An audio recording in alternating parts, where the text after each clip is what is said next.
Good evening doctor Zakir Naik. আমার নাম গোলাপচাঁদ বিশ্বকর্মা। আমার প্রশ্নটা হলো, বকরি ঈদ এটা কিছুদিন পরেই হবে এই বছরে, আর মুসলিমরা তারা বিশ্বাস করে যে এই বকরি ঈদে তারা কোরবানি দেয় ছাগল, মহিষ, গরু, বিভিন্ন পশু। আর ইসলাম ধর্ম অনুযায়ী ইনসানিয়াত আর মানবতা খুব গুরুত্বপূর্ণ। প্রত্যেক মানুষ দয়া দেখাবে বিভিন্ন পশু পাখির প্রতি, আর মানুষের প্রতি, সবার প্রতি তারা দয়া দেখাবে। মুসলিমরা যদি এটা বিশ্বাস করে তাহলে কেন তারা কোরবানি দেয় এই ছাগল, গরু বা মহিষ? বকরি ঈদে কেন এগুলো জবাই করে? মুসলিমরা যে কাজটা করে সেটা কি মানবতার পক্ষে আছে, মানে মানবতা বা ইনসানিয়াত? ভাই খুব সুন্দর প্রশ্ন করলেন যে আমরা বকরি ঈদে কেন গরু ছাগল কোরবানি দেই। বকরি ঈদ না হলে কি কোরবানি দিতে না, পারবো? না, যে কোনো পশুর কথা বলতে পারো। প্রশ্নটা হচ্ছে ঈদ না হলে কি কোরবানি দিতে পারবো? তারা কোরবানি দেয়, পশু হত্যা করে। আপনাকে আমি প্রশ্ন করছি বকরি ঈদ বাদে অন্য সময় কোরবানি দিলাম, এটার কি অনুমতি আছে? না, না, এরকম তাহলে প্রশ্নটা এরকম কেন? তার এরকম বদলে করা যাবে ডাইরেক্ট না। প্রশ্ন করেন আমরা নন ভেজ খাই কেন। ঠিক, আপনার প্রশ্নটা বুঝতে পারছি আপনি না। তো জানতে চাচ্ছেন আমরা নন ভেজ খাবার খাই কেন, মাংস খাই কেন। আমার প্রশ্নটা হলো বকরি ঈদের সময় নিয়ে আর অন্যান্য সময়গুলো। আচ্ছা ঠিক আছে, দুটোরই উত্তর দিচ্ছি। বকরি ঈদে যেটা হয় আল্লাহ পবিত্র করে বলছেন সূরা হজ অধ্যায় নম্বর 22, আল্লাহ সুবহানাহু ওয়া তাআলার কাছে মাংস বা রক্ত পৌঁছায় না, আল্লাহর কাছে পৌঁছায় তোমাদের তাকওয়া। অন্য ধর্মে এরকম না। অন্যান্য ধর্মে উৎসর্গের সময় পশু বলি দিয়ে ফেলে রাখে একটা বেদিতে একজন দেবতার সামনে। সেটা খায় কে? ঈশ্বর খান। ইসলাম ধর্মে যখন কোরবানি দেই আমরা কি করি? কমপক্ষে 1/3 অবশ্যই গরিব লোককে দিতে হবে, 1/3 দেব আত্মীয় আর বন্ধুদের, বাকিটা নিজের জন্য রাখবো। নিজের জন্য ম্যাক্সিমাম 1/3 রাখতে পারবেন। চাইলে আপনি পুরোটাই দান করে দিতে পারেন। তাহলে যখন কোরবানি দিচ্ছি তখন কি করছি? মানুষ জাতির উপকার করছি। আমরা তাদের জন্য খাবার দিচ্ছি। এখন কাউকে খাবার দেয়া এটা কি ভালো না খারাপ? খাবার দেয়া যাতে মানুষ উপকার পেতে পারে এটা কি ভালো না খারাপ? ভালো। মানুষের জন্য এটা ভালো না খারাপ? ভালো। তাহলে ইসলাম হচ্ছে মানবতার ধর্ম। আপনি প্রশ্ন করতে পারেন যে প্রাণীদের কেন হত্যা করা হচ্ছে? মানুষের জন্য ভালো, কিন্তু প্রাণীদের জন্য কি হচ্ছে? আর সত্যি বলতে একজন মুসলিম শুধুমাত্র ভেজ খাবার খেয়েও ভালোভাবে ধর্ম পালন করতে পারে।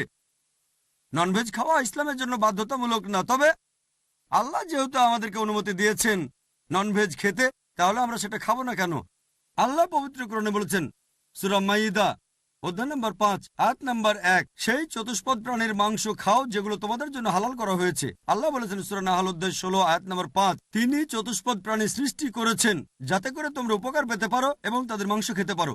এই কথাটা আবারও আছে সূরা মুমিনুন অধ্যায় নম্বর 23 আয়াত নম্বর 21, যে গবাদি পশুর মধ্যে রয়েছে নিদর্শন, তাদের উদরের দুধ পান করো এবং তাদের মাংস তোমরা খাও। তাহলে যেহেতু আল্লাহ আমাদের অনুমতি দিয়েছেন, তাহলে ননভেজ খাবো না কেন? এবার লজিক্যাল কারণে আসি। এখনকার বিজ্ঞান বলছে যে নন ভেজ খাবারে, মাংস জাতীয় খাবারে প্রচুর ভিটামিন থাকে, আর এটাই একমাত্র খাবার যেখানে পরিপূর্ণ আমিষ আছে। আমাদের মানুষের শরীরে 23 রকমের অ্যামিনো অ্যাসিড আছে যেগুলোর প্রয়োজন হয়। এগুলোর মধ্যে 8টা অ্যামিনো অ্যাসিড শরীর তৈরি করতে পারে না, এগুলো পাই আমরা খাবার থেকে। এমন কোনো ভেজ খাবার নেই যেখানে এই 8টার সবগুলোই পাবেন। শুধুমাত্র মাংস জাতীয় বা নন ভেজ খাবারেই এই 8টা অ্যামিনো অ্যাসিডই পাবেন। এছাড়াও যদি আপনারা দাঁত পরীক্ষা করেন তৃণভোজী প্রাণীদের, গরু, ছাগল, ভেড়া, তাদের দাঁতগুলো সমান। তারা শুধু ভেজ খাবার খায়, মাংস খেতে পারে না। এরপর যদি দাঁত পরীক্ষা করে দেখেন মাংসাশী প্রাণীদের, বাঘ, সিংহ, চিতাবাঘ, তাদের মুখের দাঁতগুলো সূচালো যাতে মাংস খেতে পারে, এজন্য তাদের দাঁতগুলো থাকে সূচালো। তারা শুধু মাংসই খায়, ভেজ খাবার তারা খেতে পারে না। যদি আয়নার সামনে দাঁড়িয়ে আপনার দাঁতগুলো দেখেন, আমাদের সূচালো দাঁত আছে, আবার সমান দাঁতও আছে। আমরা সব ধরনের খাবারই খেতে পারি। যদি আল্লাহ চাইতেন শুধু ভেজ খাবারই খাবো, তাহলে আমাদেরকে সূচালো দাঁত দিলেন কেন? ননভেজ খাওয়ার জন্য। এছাড়াও তৃণভোজী প্রাণীদের যে পরিপাকতন্ত্র, গরু, ছাগল বা ভেড়ার শুধু ভেজ খাবার হজম করতে পারে, ননভেজ হজম করতে পারে না। আর মাংসাশী প্রাণীদের পরিপাকতন্ত্র, বাঘ, চিতাবাঘ, সিংহ শুধু মাংস হজম করতে পারে, ভেজ হজম করতে পারে না। আবার মানুষের যে পরিপাকতন্ত্র সেখানে আছে ক্ষুদ্রান্ত এবং বৃহদান্ত্র। ভেজ খাবার হজম করতে পারে, নন ভেজ হজম করতে পারে। যদি আল্লাহ চাইতেন যে আমরা শুধু ভেজ খাবারই খাবো, তাহলে দুটোই হজমের পরিপাকতন্ত্র দিলেন কেন? এছাড়াও অনেক ভুল ধারণা আছে যে হিন্দুদের নন ভেজ খাবার খাওয়া উচিত না। এটা ভুল ধারণা। যদি হিন্দু ধর্মগ্রন্থ পড়েন, এটা আছে মনুস্মৃতিতে অধ্যায় নম্বর 5 অনুচ্ছেদ 30। ঈশ্বর প্রাণী বানিয়েছেন, তাদেরকে কেউ খাবে আর কাউকে খাবে অন্যরা। যদি তুমি খাওয়ার জন্য সৃষ্টি করা প্রাণী খাও তাহলে কোনো পাপ হবে না।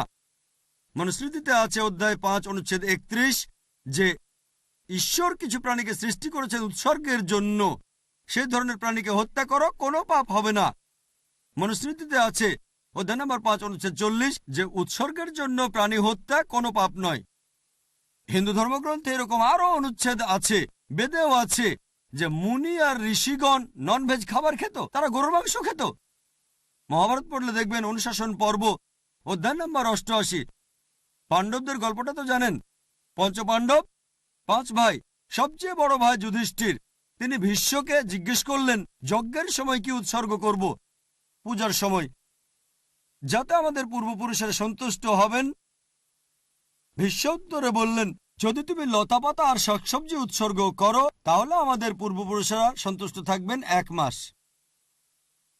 মাছ উৎসর্গ করলে 2 মাস। যদি তুমি মাংস দাও তাহলে 3 মাস। যদি খরগোশ উৎসর্গ করো তাহলে 4 মাস। যদি ছাগল দাও তাহলে 5 মাস। শূকরের মাংস দিলে তখন 6 মাস। যদি পাখির মাংস দাও তাহলে 7 মাস। হরিণের মাংস দিলে 8 মাস। এভাবে তিনি বলে গেলেন। মহিষের মাংস দিলে 11 মাস। যদি গরুর মাংস দাও তাহলে পূর্বপুরুষেরা সন্তুষ্ট থাকবেন পুরো 1 বছর। আর যদি চাও যে পূর্বপুরুষেরা সন্তুষ্ট থাকবেন একেবারে সারা জীবন, তাহলে ছাগলের লালচে মাংস দাও বা গন্ডারের মাংস দাও। এ কথা কে বলেছেন? ভীষ্ম যুধিষ্ঠিরকে। পুরো তালিকা দেওয়া আছে, শাকসবজি, মাছ, খরগোশ, ছাগল, সবকিছু আছে, মহিষ, গরু। তাহলে হিন্দু ধর্মগ্রন্থ বলছে নন ভেজ খাওয়ার অনুমতি আছে। হিন্দুরা এখন এগুলো মানে কারণ তাদেরকে প্রভাবিত করছে অন্যান্য ফিলোসফি, যেমন অহিংসা। এখন হিন্দুরাও এটা পালন করে। আর যারা এই অহিংসা নীতি মেনে চলে যে নন ভায়োলেন্স, জীবিত প্রাণীকে হত্যা করা যাবে না, যদি একজন মানুষ কোন রকম প্রাণী হত্যা না করে টিকে থাকতে পারে, আমি সেটার পক্ষে আছি। এখন তারা বলে প্রাণী হত্যা করা এটা খুব বড় পাপ, কারণ এটা হচ্ছে জীবন, জীব হত্যা করা নিষিদ্ধ। এখন বিজ্ঞান উন্নত হয়েছে আর আমরা জানতে পেরেছি যে গাছপালারও জীবন আছে। তাহলে ভেজ খাবার খেলেও তো জীব হত্যা করছেন। তখন যুক্তি বদলায়, ঠিক আছে আমরা মানছি যে গাছপালারও জীবন আছে, তবে ব্যথা অনুভব করতে পারে না। তাহলে একটা গাছকে হত্যা করা প্রাণী হত্যার চেয়ে কম গুরুতর পাপ। আচ্ছা, তর্কের খাতিরে মানলাম, কিন্তু এখন বিজ্ঞান বলছে আমরা মানুষরা যে শব্দ শুনতে পাই তার কম্পনাঙ্ক 20 সাইকেল পার সেকেন্ড থেকে 20,000 সাইকেল পার সেকেন্ড। এর নিচে বা উপরে হলে আমরা শুনতে পাই না। বর্তমানের বিজ্ঞান বলে যে গাছপালা কান্নাকাটিও করে, কিন্তু সেটা মানুষ শুনতে পায় না। আমেরিকার এক কৃষক একটা যন্ত্র বানিয়েছেন যেটা দিয়ে গাছের কান্না মানুষ শুনতে পাবে আর জানতে পারবে কখন গাছের পানি লাগবে। তখন হয়তো বলবেন, আচ্ছা ঠিক আছে, মানলাম যে গাছপালা যন্ত্রণা অনুভব করতে পারে, তবে এদের 2 বা 3টা ইন্দ্রিয় কম আছে, তাই গাছপালা হত্যা করা কম গুরুতর পাপ পশু পাখি হত্যার চেয়ে তাদের ইন্দ্রিয় 5টা। আচ্ছা, তর্কের খাতিরে এটাও মানলাম যে গাছপালা 2টো ইন্দ্রিয় কম থাকে পশু পাখির চেয়ে। আপনাদের একটা প্রশ্ন করি, যে ধরেন আপনার ভাই, আল্লাহ না করুন, ধরেন সে জন্মালো বোবা আর কালা হয়ে, আর বড় হওয়ার পরে তাকে কেউ মেরে ফেললো, তখন কি জজের কাছে গিয়ে বলবেন, মাই লর্ড, এই খুনিকে কম শাস্তি দেন কারণ আমার ভাই ছিল বোবা আর কালা? এভাবে বলবেন? আপনি জজকে বলবেন তাকে বড় শাস্তি দেন, আমার ভাই ছিল মাসুম, সে শুনতো না, বলতে পারতো না। তাই ইসলাম ধর্মে এমন না যে 2টো ইন্দ্রিয় কম বা 2টো বেশি। আল্লাহ পবিত্র কোরআনে বলেছেন সূরা বাকারা অধ্যায় 2 আয়াত 168, তোমরা বৈধ আর পবিত্র খাদ্যবস্তু থেকে আহার করো, যেটা ভালো পবিত্র সেটা খেতে পারেন। আর এছাড়াও যদি অমুসলিমরা তারা নন ভেজ খাবার খেতে না চায়, আমার কোনো সমস্যা নেই, আপত্তিও নেই। শুধুমাত্র যখন বলছেন এটা পাপ, মানবতার বিরুদ্ধে, তখন আমি উত্তর দিচ্ছি। এমনিতে অমুসলিমরা ভেজ খাবার খেলে সেটা আমার জন্য ভালো। যদি সব অমুসলিম নন ভেজ খাওয়া শুরু করে দেয় তাহলে গরু ছাগলের মাংসের দাম বেড়ে যাবে। তাই ব্যক্তিগতভাবে আমার আপত্তি নেই। সালাফি.9 রাসূলের কথা বলে।